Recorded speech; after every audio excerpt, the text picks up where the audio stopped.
Welcome, movie lovers, back for another Anatomy of Movie. Take off your top hat, grab that sandwich, add some marmalade, and stay tuned as we talk Paddington 2. Welcome to Popcorn Talk, featuring movie discussion, news, and interviews. Popcorn Talk. We talk movies. And now, here's Popcorn Talk's Anatomy of a Movie. That's right, ladies and gentlemen, the one and only Marisa Serafini. Hello, everyone. And I'm Phil Svitek. It's Paddington 2 here that we're talking. The Paul King movie, the return of the live bear. Live bear. From good old jolly England. Aw, he's so lovable. A couple of things right off the bat. First off, a very special welcome if you're just joining us for the very first time. But hey, if you're coming back for a second, third, or whatever time, welcome back too. A very special welcome to you. Additionally, we assume you've kind of seen the movie, so we're going to spoiler a couple of things. But hey, you know what? This movie's so fun that even if you haven't seen it and you want to hear us talk about it, by all means, maybe it'll inspire you to go see it. Mm-hmm. Secondly, you can always get our rundown in the description box. That way you get all the various information that we're able to pull from and so forth. So there you have it. And as we always do, overall impressions of Paddington 2, starting with you. Well, you know, I really enjoyed the first Paddington. I remember the fun, light-hearted moments is definitely family-oriented, family-friendly. And I remember liking the bear so much because he was just so lovable as a character. And you just wanted to, you know, give him a big hug and take him within your family, just like, you know, the first movie. And and I knew there were a lot of just good jokes and humor spread throughout. So I went into this one knowing and expecting basically the same thing. And I was so taken away by this movie. It looked gorgeous. I loved the family. I loved how everyone came back. And it really didn't, you know, miss anything. You didn't feel like a lot of time has passed since the last time. And I'm glad it didn't have to, like, fill in a lot of gaps. We went right back into it with the same characters we knew and loved, and it kept throughout. And they even added new characters, too, who were also fun and added to the plot line. We had a whole new villain. We had all the people in the prison that became Paddington's friends. Like, I liked everybody for every role that they played in this film, and it was great. It was a very entertaining film.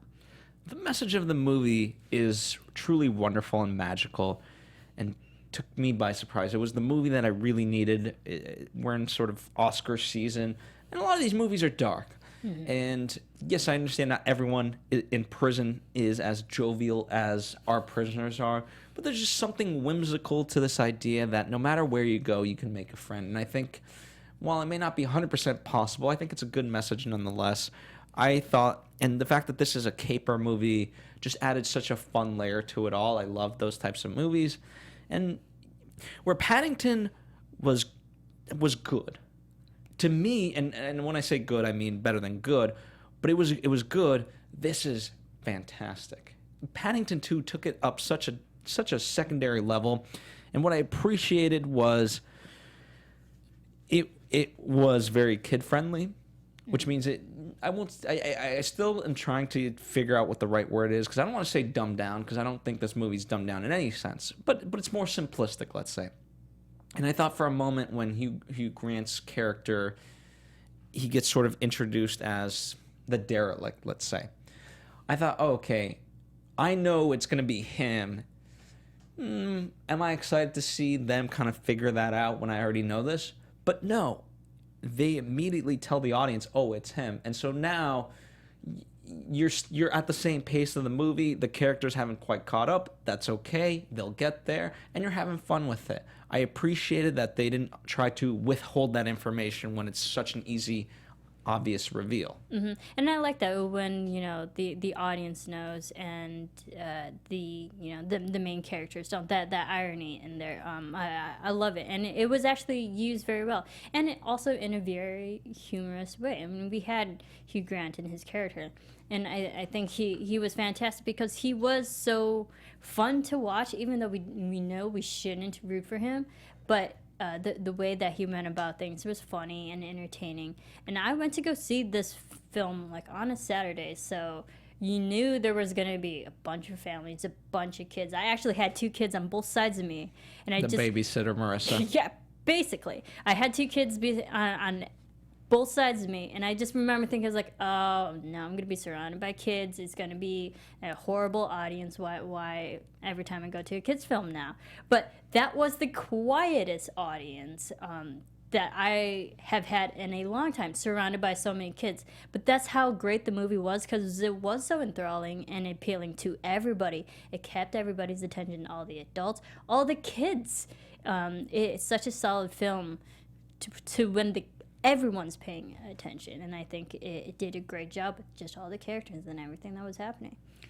Yeah, and that's what Pixar does a wonderful job of. This is just making it all-encompassing for all ages, and this truly was that. And what I appreciate about it, it never overstays its welcome. I mean, it's not that long of a movie. Yes, it's an hour and 45 minutes, but it doesn't feel like that. In the grand scheme of things, you could be like, oh, cut this, cut that. But what I appreciate it is there's comedic skits, whether it's Paddington cleaning the windows, whether it's anything else, him going out for some of the other jobs that he goes out for. You know, you definitely could speed those up, but why? It's Paddington and you're enjoying it. Yeah, it's Paddington in the prison, and you think like, oh, the prisoners are not going to be likable, fun people, but they ironically are, and that was just great. Just Paddington had the amazing ability of making friends no matter where he went, and no matter who they were, he had the ability to also change them in their perspective. I was like, this is a great guy that everybody should have in their life. And we'll start to go a little bit more chronologically, or more. Certainly more structured, but as far as the prison is concerned, I love that it starts off with the pink prison uniforms because of a happenstance that the red sock ended up where it wasn't supposed to. Yeah, it happens to the best of us. But I like that because it automatically made the prisoners who people are conditioned to think that, oh, they're going to be tough, they're going to be hard. I'm Paddington, they're going to have that rough exterior. But to put the most manliest guys in the color pink, it already gives them just visually a fun color to look at and actually laugh at. But it brings them down, like, or more, you can say, it brings them up to a lighter mood and just character development, that they're all fun and frilly in a way. And the humor was both physical and verbal, let's say. Mm-hmm. In particular, when you talk about the prisoners, and I want to transition to the family, and this is a good kind of way to do it, when the family meets the prisoners, in a way, it's its own pop-up book of prisoners. Yeah, you have this person and this person, this person. I think that was beautifully staged by just the placement of everybody. But also, when you're talking about humorous moments, when the family turns the light switch off, and you think that that the prisoners can't hear them. It's like, no, this microphone's on this side. I think great moments of humor. Absolutely. So speaking of the family, you know, they're the through line essentially from the first movie to the second movie, as is Aunt Lucy. Mm-hmm. Very big part in this movie, at least in terms of motivation. But I appreciated this movie, A, because we get to see the family over more time now, and B, you sort of, as you mentioned, you pick up where you left off, but if this is your first foray into Paddington 2, I recommend that you see Paddington 1 before this, but you don't need to either. Paddington explains what everyone has been up to, and you move on, and you get their personalities. It's very well written and showcased. Yeah, and I like that because admittedly I had a hard time remember what happened in the first one. But the great thing about the second one, and it's so hard to make a successful sequel, and we've seen it, and there's actually a term for it, sequelitis. It's hard to have a successful sequel that does live up to the first one, or even better. And I think this one was great. It's very solid, and it's also very self-contained because we had a whole new villain, we had whole new people in the prison, we had new characters and new storylines. We really didn't have to. There are some threads here, you know, with the Bear's family and whatnot, but it is essentially a whole new movie in and of itself, very self-contained. Yeah, I rather enjoyed that, and in particular, the newest character was Hugh Grant's character, and Buchanan. The way they shot that, I had a lot of fun with it. When you talk about the idea that we're not supposed to like him, I don't know if I liked him. I just loved the way he talked to himself and the way they cut to all the characters, and shut up, Scrooge, and then of course you got Hamlet and so forth. Yeah, I love the Master in Disguise story because and just the storyline of Buchanan himself. He's a washed up actor who he had at one point he was big, and you're seeing that downfall, and he's not as great as he used to be, and you see that struggle of trying to be someone and do something, and that was actually a fairly believable as someone to stay on top. I liked it, and Hugh Grant is just he himself as an actor. I know him more for he's charming, he's charismatic. So to see him be the villain is actually a very rare thing on screen. So it's a fun character just for Hugh Grant alone as an actor to play. I mean, it's opposite of what he usually does. And his favorite costume was the nun costume. So that's a fun little tidbit that I rather enjoyed overall. And when you sort of do it, if you really break it down, this sort of real spoilers for Paddington, the first one, but there you have you have Nicole Kidman's character who has a lineage to the explorer, and that becomes the overarching thing that drives the plot. In this you have Phoenix Buchanan, but it's because of his lineage to the circus and having gotten that pop-up book and so forth. So they're able to use what worked on the first one and expand upon it. Mm-hmm. And I think it was smart because I don't know London. I've never been there. So I think they did a great job of just integrating the location that we're in into the story. It did play a relevant part, and having some ties to a family and fortune at the end. I believe in the first one it was about stealing the bear. That is kidnapping, and I like how this was an exterior type of thing that they were going after compared to just the bear. It was actually for money, fame, and fortune. Yes. And you walk away with great lessons. And, I can't say enough about Paddington's spirit.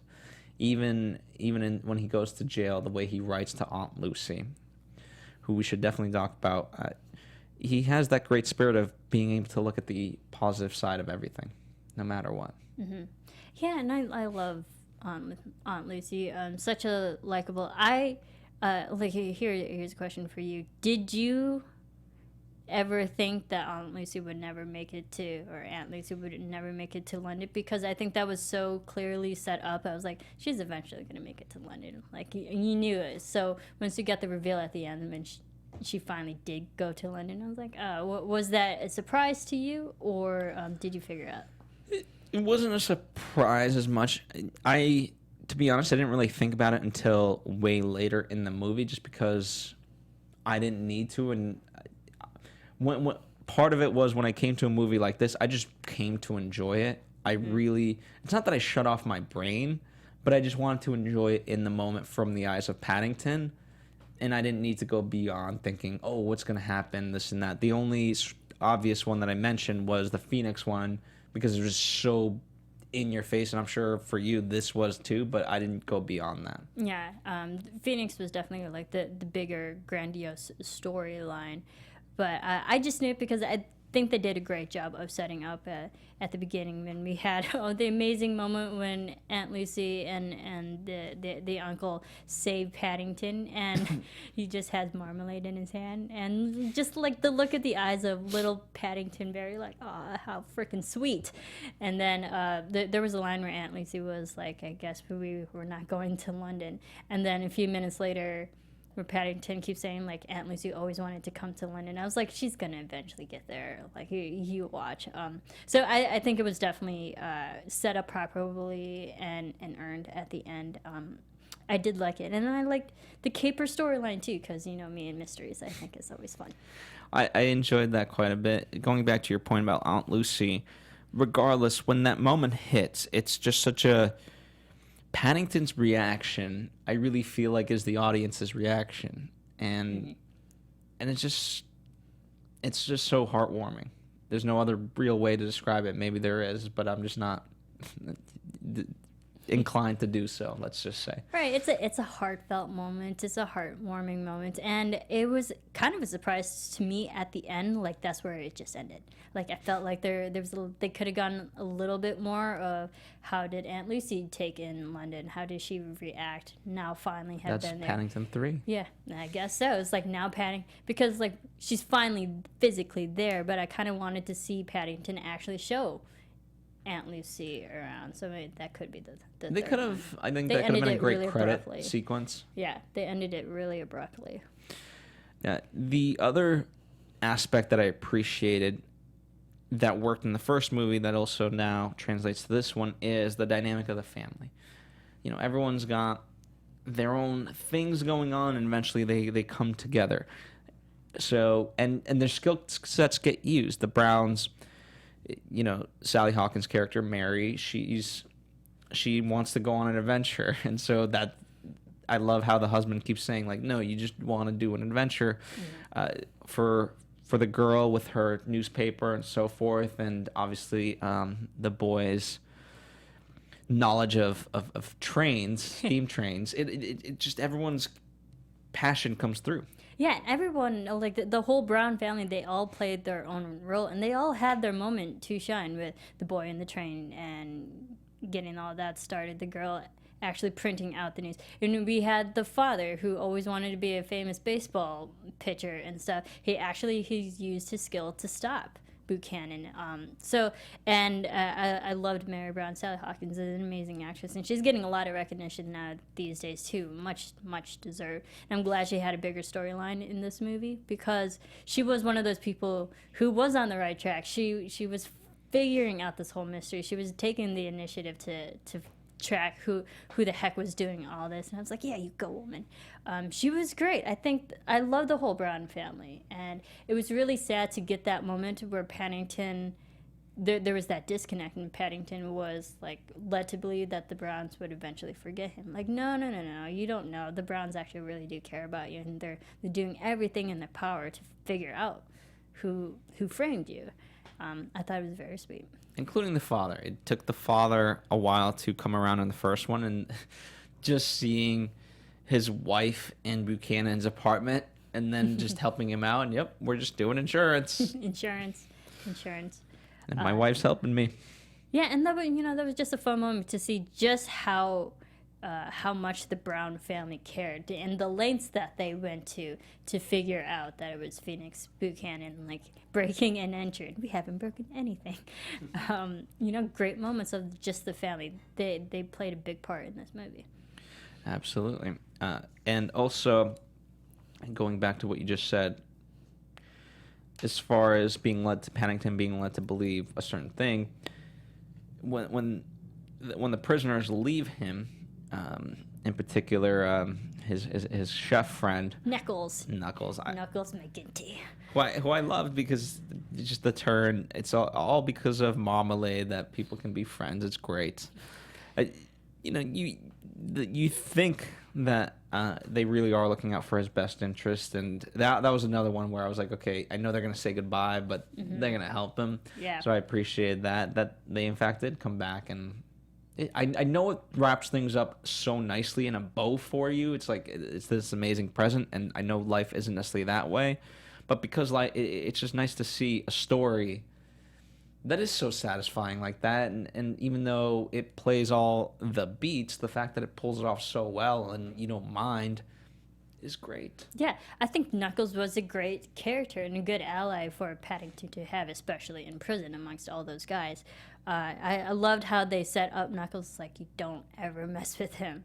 And something as simple as marmalade to help change Knuckles from like one of the toughest people to one of the softest people. Awesome character shift. But also we see that structure and motif all the time in films and television, when someone that you actually like and spent a lot of time with goes away. You know they're going to come back and save you right when you need them to be. And I did like that. I was like, no, they're going to come back. Because there were those shot inserts where you could see Knuckles' face, and he actually felt bad for abandoning his quote-unquote friend. It's like, no, he's going to come back and redeem himself. So I liked that moment as well. And generally, when characters say a line over and over in particular, and they're so gung-ho about it, you know that it's really them just trying to convince themselves rather than it being true. So he kept saying, I don't do nothing for nobody for nothing. Yeah. Like, nah, you're gonna do something. And Brendan Gleeson was great. He's a great actor himself, too. So to see a tough guy, but yet turned soft, just the power of Paddington and the influence he has over everyone, even the people in the town, because there was the beginning shot where Paddington's going through the main street and saying hi to literally everybody. Well, he delivers the sandwich to the bicyclist. Yeah. He reminds his friend to grab grab the his keys. keys. He says hi to the parrot and Mm-hmm. he makes that love connection happen. Yeah. Yeah. Like, and he makes friends with the garbage man who literally drives him to the next point in the street. Like, and that's all in one shot. And I loved how when Paddington's actually now in prison and they show the same people without Paddington, you can see there's no personality, there's no happiness, because Paddington was the glue that stuck them all together and got them to talk. And they're so lost without him. I think it was beautiful. Even they had their fun parts in the movie. As B storyline, as C, they're more the tertiary storyline, actually. But even they were nice to watch. Yeah. And I did appreciate that it was the parrot, of course, that pointed out who it was. He's right over there. He's right over there. Awesome. And just like, don't count anyone out. They all play their part. Yes. No, nothing gets wasted. Exactly. One of the beautiful parts is sort of behind the scenes of all of this is Michael Bond, who is the creator of Paddington and the books, got word of the announcement that a second film was being made on his 90th birthday. Yeah. So that's a great little gift. Yeah, no, that definitely is. And, like, admittedly, the Paddington storyline and just the bear is more, has a bigger legacy in London, in the UK, than it does over in America. So it did well over in Europe. But it's good that America knows about it, because it is just another lovable creature for kids to enjoy.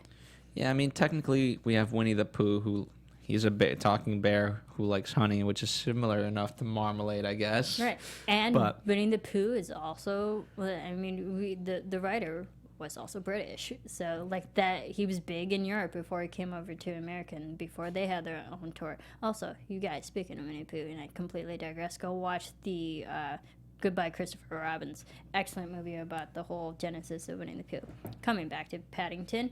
Also, it's just, so, like, with Winnie the Pooh and just his influence, we know it'll be successful to have another likable bear. Yeah, and I think the first one certainly did well enough. Paul King returned to this one, and I hope he continues. If not, that's okay. I hope just get another passionate director to continue this franchise. And I think, the main family, I think they're on board. I mean, it's just such a wonderful story. Why wouldn't you want to be a part of this? Mm-hmm. And I really appreciate that aspect of it. The sad side of this is that this was originally distributed by the Weinstein Company, and everything that had happened, they sort of had to re-scramble of how they were going to doing this, and luckily Warner Brothers stepped up to the plate and distributed the film ultimately. Yeah, and that's very smart, because you do not want to tie, a children's family-friendly movie to such a terrible company, unfortunately. It's like, you do not want to have that type of association. Very smart of Warner Brothers to step in, and of course they're humongous in America, so it's very appropriate. And I think it was a really good job, because people know of Paddington, but I don't think people in America really know of Paddington, and they should. And with WB's distribution, it obviously caters to a wider audience than what they would have had with Miramax. Weinstein and Company. The Weinstein Company, which they are tied to Miramax as well. So. Well, they used to be. Yeah. That's a story for anyway, another that's day. Another one. So. Well, overall, so far, $172 million. Not bad. That's worldwide. So, and I think it's got legs. A movie like this, especially now, there's not really many family stories coming out, so this is one of those that I could see playing in the theaters for a long time, and I hope it does. And I think I've convinced some people to go see it who have kids. Yeah. So, I'm and excited. it just shows the worldwide distribution. Foreign has over 147 million, which you could probably round that up to 150 now. But that's just foreign alone. That's not America. So it shows that it is bigger in the UK. It does cater to that audience more than America, because the story does take place in London. So it does make sense that those numbers would match. Americans, stop being narcissistic. I know, come on, freaking Americans. But I just hope that more Americans go see this, because it is family friendly. It's a solid children family movie. If that wasn't enough, this movie has 100% on Rotten Tomatoes based on 175 reviews. Yeah. Guess what? Lady Bird took that spot initially. Boom! Paddington 2 comes along and then just knocks it out of the water. Now we'll see if that remains, but that's huge. It is humongous. I mean, and good for him, because it is a solid film, and those numbers should reflect it. And I think it's amazing. Getting positive reviews. I have yet to see a negative one on this, actually. Yeah, and audiences are giving it an A on Cinema Score, so that's extremely huge as well. I don't know what you guys need to make it an A+. Happy to hear about it in the comments section if you're that interested in why it's not an A+. But it's just a great movie. It is, and this is also a testament to the writing, the characters alone, really fun to watch. But even the cinematography and just the overall look, it's brighter colors. We had pink, we had fun frilly colors, we had the whole Brown family. They were in bright colors. It's a bright visual movie, and there were amazing animation sequences too. The whole tour scene of when Paddington first discovers the pop-up book, and he's imagining taking a tour with Aunt Lucy, and that's all one shot, and it's all animation, and I think it was beautifully executed. Also, another shot that I really enjoyed was when they were building marmalade, and then now finally making all the fancy food dinners, and there's stop motion kind of building while they're going through the kitchen and into the dining room. Beautifully well executed. Thank you, Frame Store, who also was the big animation company that helped pull this movie off. I don't disagree. Any final thoughts before we wrap up this movie? And for those of you regular Anatomy of Movie fans, we're keeping up with 2 a week. And the way we do it is we do an in-depth one and then sort of a quick review one. So this one falls under our quick review, FYI, in case you're wondering why we haven't gone as in-depth with everything. Yes. Fun, family-friendly film. Everyone should see it. I agree. And you know what? When it comes out, I'm excited to see it. I'd go see it if someone was interested to go see it in the theaters. I'd go see it again for sure. You know what? I would be down to see it by myself too. But certainly when it comes out on Blu-ray, DVD, all that, I'm excited to see it. And I can't wait for a third one. I know a third one's coming. It better come. Yeah. And that's it. That's all I got. In the meantime, please put your comments below. If you're into these types of movies, we have done Captain Underpants, which I think is a fun movie. I'm trying to think of the other ones that Charlie Brown. The Charlie Brown movie. Love Charlie Brown. We have How to Get a How to Train Your Dragon. How to Train Your Dragon. That's a lot of kid films. Baby Boss. Baby Boss. So check those out. Also, we're covering a lot of Oscar-nominated movies now. We're in Oscar season, but also we've been around for 4 years at this point. Yeah. Maybe more. I don't know. I'm not a historian around here. 2014. Yeah. Nonetheless, all that means is we have a complete library of various movie titles that you can dig in now that you've seen them. And just like any other library, it's completely free. All we ask is that you enjoy them, or even if you don't, let us know why. That's all. At Serafini TV for Marisa. That's right. And I'm at Phil Svitek, and this is PopcornTalk.com. The show is Anatomy of Movie. We'll see you next time. From producers Maria Menounos, Kevin Undergaro, Phil Svitek, and the entire Popcorn Talk Network, we would like to thank you for tuning in. For questions or comments, be sure to visit PopcornTalk.com. I'm Sir Richard Wentworth, and this has been a presentation of the Popcorn Talk Network. The views expressed herein are those of the hosts only and do not necessarily reflect the views of the Popcorn Talk Network or its owners or principals.